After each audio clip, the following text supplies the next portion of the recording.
الحمد لله رب العالمين والعاقبة للمتقين والصلاة والسلام على سيد الأنبياء والمرسلين وعلى آله وأصحابه أجمعين وبعد فأعوذ بالله السميع العليم من الشيطان الرجيم من همزه ونفخه ونفثه بسم اللہ الرحمن الرحیم۔ سورہ اعراف کی آیت نمبر 26 سے آج کا درس شروع ہو رہا ہے۔ اللہ سبحانہ و تعالی نے پچھلی آیات میں آدم علیہ السلام کا اس زمین کے اوپر اترنے کا ذکر فرمایا تھا۔ اب اللہ سبحانہ و تعالی بنی آدم کو مخاطب فرما رہے ہیں کہ آدم علیہ السلام کو شیطان نے وہاں سے نکلوا دیا۔ اب بنی آدم کو اللہ تعالیٰ مخاطب کر کے فرما رہے ہیں، یا بنی آدم، اے آدم کے بیٹو، قد انزلنا علیکم لباسا، ہم نے لباس اتارا ہے تمہارے اوپر۔ اتارنے سے کیا مراد ہے؟ جس طرح اللہ تعالیٰ نے قرآن مجید میں ارشاد فرمایا، وَأَنزَلْنَا الْحَدِيدَ فِيهِ بَأْسٌ شَدِيدٌ، ہم نے لوہے کو نازل کیا ہے۔ انزلہ بمانا خلق ہے کہ میں نے پیدا کیا ہے۔ اور آسمان سے لباس اتارنے کا کیا مطلب ہے؟ آسمان سے اللہ نے بارش نازل کی، بارش کے ذریعے اللہ تعالیٰ نے ایسی چیزیں پیدا فرمائی کہ جو ہمارا لباس بنتا ہے، جیسے کپاس ہو گئی، ریشم ہو گیا، اور اس طرح کی باقی چیزیں یا جانور اللہ تعالیٰ نے پیدا کیے، ان کی خوراک کا انتظام یہیں سے ہوتا ہے اور وہاں سے لباس تیار ہوتا ہے۔ فرمایا قد انزلنا علیکم لباسا یواری سوآتکم وریشا، فرمایا وہ لباس تمہارے سطر کو ڈھانپتا ہے، وہ لباس تمہارے سطر کو ڈھانپتا ہے۔ اب آدم علیہ السلام اگر جنت سے اتارے گئے، جنت میں ایک پھل کھا لیا انہوں نے تو بے لباس ہو گئے، اب جنت کے پتوں سے وہ ڈھانپنے لگے۔ اللہ سبحانہ و تعالیٰ فرما رہے ہیں کہ دنیا میں جا کر اس زمین کے اوپر اترنا ہے تو یہاں آپ کے لباس کا میں نے انتظام کر دیا ہے، اب آپ نے خود محنت کر کے تیاری کر کے اس کو بنانا ہے، بنا کے پھر اس کو استعمال کرنا ہے۔ جو تمہارے صدر کو ڈھانپے گا وریشا، اور اس میں اور کیا چیز ہے؟ زیب و زینت بھی ہے۔ ایک صرف سطر ڈھانپنے کے لیے ہوتا ہے اور ایک ہے زینت کے لیے، خوبصورتی کے لیے۔ اور پھر فرمایا وَلِبَاسُ التَّقْوَىٰ ذَلِكَ خَيْرٌ، فرمایا یہ بھی لباس ہے اور ایک تقوی کا لباس ہے، اور یہ بہتر ہے۔ ذَلِكَ مِنْ آیَاتِ اللَّهِ لَعَلَّهُمْ يَذَّكَّرُونَ، فرمایا یہ اللہ کی نشانیوں میں سے ہے تاکہ وہ نصیحت حاصل کرے۔ اب اللہ سبحانہ و تعالی نے یہ جو لباس کے متعلق ارشاد فرمایا ہے، اس میں ایک اور چیز بھی ہے کہ وہ سردی گرمی سے بچانے کے لیے لباس ہوتا ہے، اور اس کے ساتھ ساتھ اللہ تعالیٰ نے قرآن مجید میں فرمایا وَجَعَلَ لَكُمْ سَرَابِيلَ تَقِيكُمُ الْحَرَّ وَسَرَابِيلَ تَقِيكُمْ بَأْسَكُمْ، ایسا لباس بھی ہے، ایسی قمیصیں بھی ہے کہ جو لڑائی کے وقت تمہیں کام دیتی ہیں، جو جسم کے اوپر پہنتے ہو تو لڑائی کے موقع پر کام دیتی ہیں۔ تو اس میں سے اگر نکالیں تو بہت سارے مسائل نکلتے ہیں۔ اختصار کے ساتھ آگے چلتے ہیں۔ تقوی کا لباس کیا ہے؟ تقوی کا لباس، بعض نے یہ لکھا ہے کہ تقوی سے مراد، تقوی کے لباس سے مراد کھدر کا لباس ہے۔ تو یہ جو عام طور پر صوفی حضرات پہنتے ہیں، جبکہ یہ بات درست نہیں ہے۔ تقوی کا لباس یہ نہیں ہے، بلکہ جو سب سے بڑھ کر تقوی والے تھے جناب رسول اللہ صلی اللہ علیہ وسلم، وہ بھی خوبصورت لباس پہن لیا کرتے تھے، اور اسی طرح باوجود فراخی اور کشادگی کے وہ سادہ لباس بھی پہن لیتے تھے۔ تو تقوی والا لباس، اس سے مراد یہ نہیں ہے۔ تقوی والا لباس سے مراد کیا ہے؟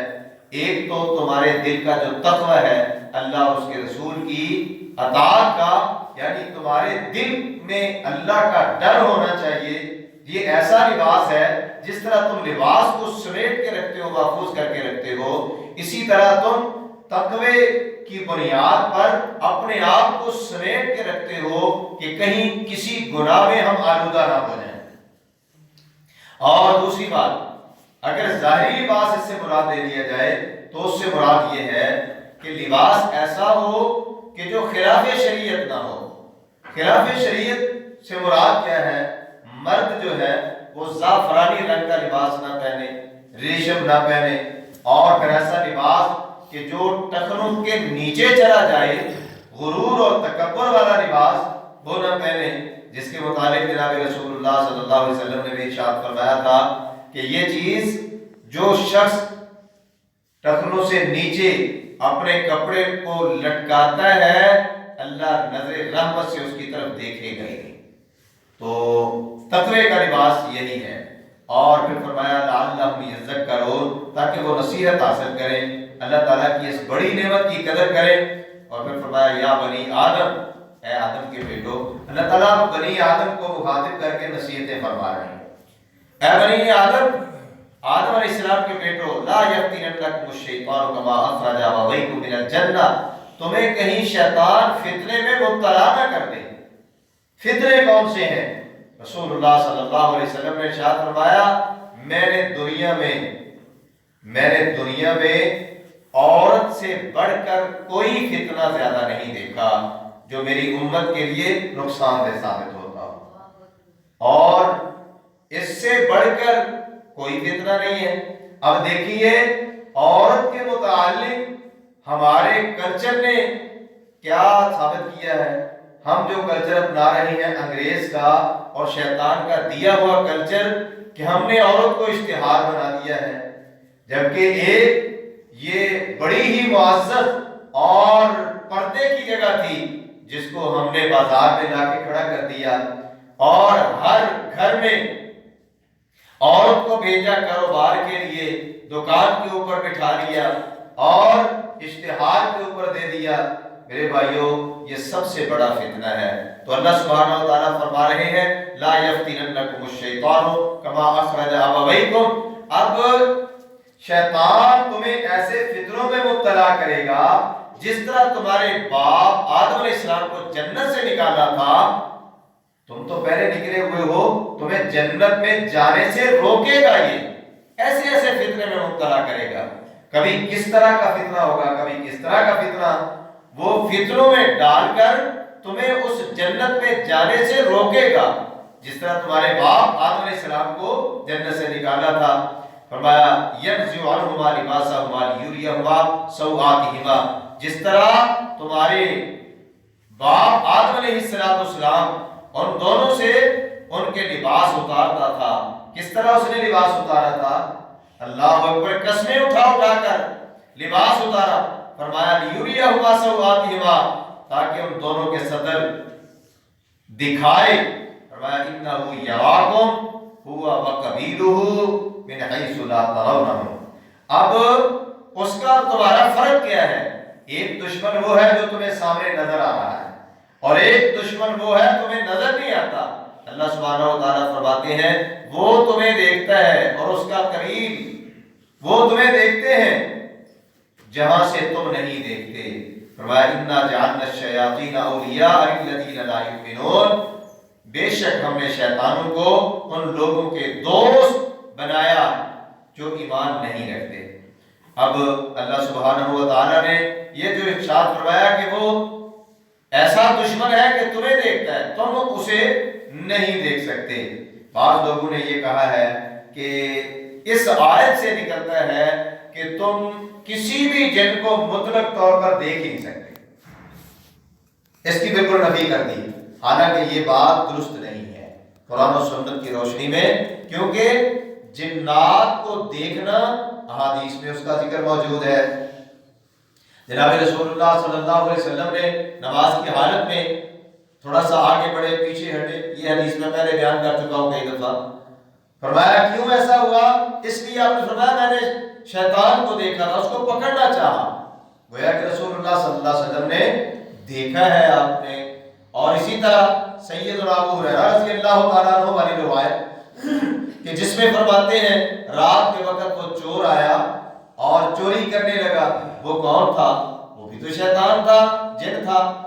سیدنا ابو ہریرہ رضی اللہ تعالیٰ عنہ نے پکڑ لیا اس کو. تو اس سے بھی ثابت ہوتا ہے کہ شیطان انسان جن کو دیکھ سکتا ہے، لیکن یہ جو بات اللہ تعالیٰ نے ارشاد فرمائی ہے یہ مطلق طور پر نہیں ہے، یعنی عام طور پر بندہ نہیں دیکھ سکتا، کسی اوقات میں دیکھ بھی سکتا ہے. اور اس کی اصل حقیقت کیا ہے، اصل شکل اور صورت کیا ہے، اس کو دیکھنا انسان کے بس کی بات نہیں ہے. اور پھر اللہ سبحانہ و تعالی ارشاد فرما رہے ہیں وَإِذَا فَعَلُوا فَاحِشَةً قَالُوا وَجَدْنَا عَلَيْهَا آبَاءَنَا وَاللَّهُ أَمَرَنَا بِهَا. یہ انشاءاللہ کل سے اس کا درس ہوگا. آیت نمبر 28 سے اللہ سبحانہ و تعالی ہمیں قرآن و سنت پر عمل کی توفیق نصیب فرمائے. اقول قولی ھذا استغفر اللہ لی و لکم ولسائر المسلمین.